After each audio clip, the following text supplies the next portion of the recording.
While if that was an actual attack, a majority of the class would be dead right now.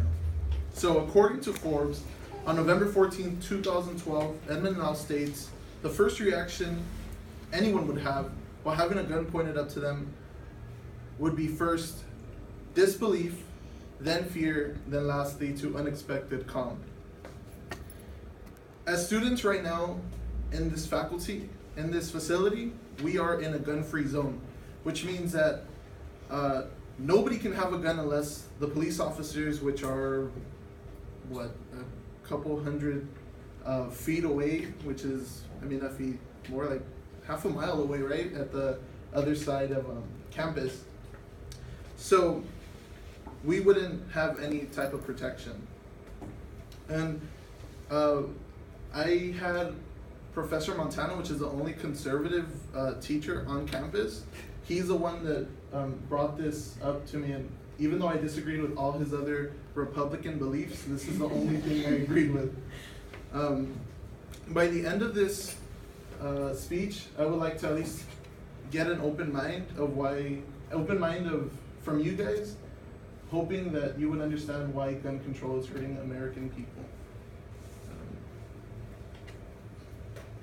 So the problem, gun-free zones. Gun-free zones are areas where nobody can carry a gun, only just law enforcement and security. So because of these gun-free zones, many people die.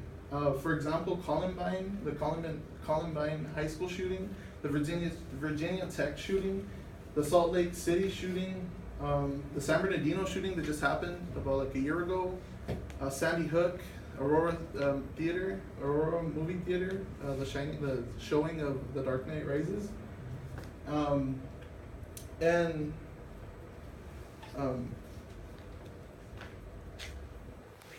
according to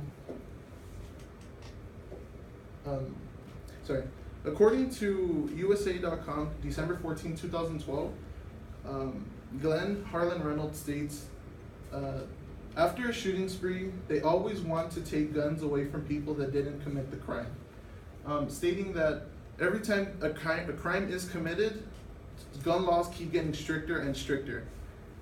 So that just basically goes with this. This is a gun-free zone, what the law-abiding citizens see, and this is what criminals see. Sitting duck zone, come in and hurt us. So now that we talked about the problem, let's move on to the cause. So the causes to gun violence are simply, the causes to strict gun control is gun violence and mass shootings. So according to Inquisitor.com on January 2nd, Patrick Fry says, the continuous clamor of more gun control falls flat in one of the most controlled cities in the nation. In this article, he was talking about Chicago, which has the most strictest gun control laws. The reality is gangbangers and desperate criminals don't obey gun laws. So even though everybody obeys laws that are maybe in these cities, criminals really don't care. They're gonna rob you, they're gonna steal from you guys, or from everybody, and they just don't care. And there was in a documentary TV series called Bullshit by Penn and Teller, they interviewed a woman who was in a diner, I believe, somewhere in Texas, and a man came into the diner and shot up the whole, basically shot up the whole place, and the only people survived were a couple people that jumped behind the counter and a woman. Her family was, her father and mother were both killed, but just before that, a week before that, some kind of law passed that you may carry a gun, but once entering a facility with more than 10 to 20 people, you must leave it in your car. So she left her gun in the car while her family were basically murdered. So now that we talked about the causes to the problem, let's move on to the solutions. So the solution. acknowledging the problem, knowing that there is a problem, makes it more clear. The over time,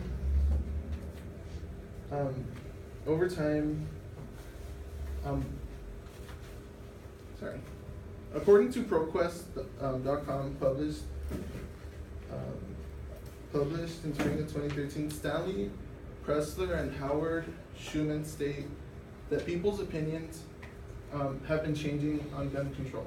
So this is not their statistic they're showing, but this is one that's even goes even further than their studies. Their studies show that as of 2000 to 2013, people have been kind of more for getting rid of gun control laws. But in this example, as of February 18, 1989, total national samples, do you think stricter gun control laws would reduce the amount of gun violence in the country? Country or not? Traditional national samples say it's pretty much even, but as time progressed and more people are getting hurt, so by 2015, a lot of people say no. Which means that also in their study, they mentioned that people are starting to shift more towards wanting lesser strict gun laws. So, and what electing a leader to change that. So electing somebody to change what's going on.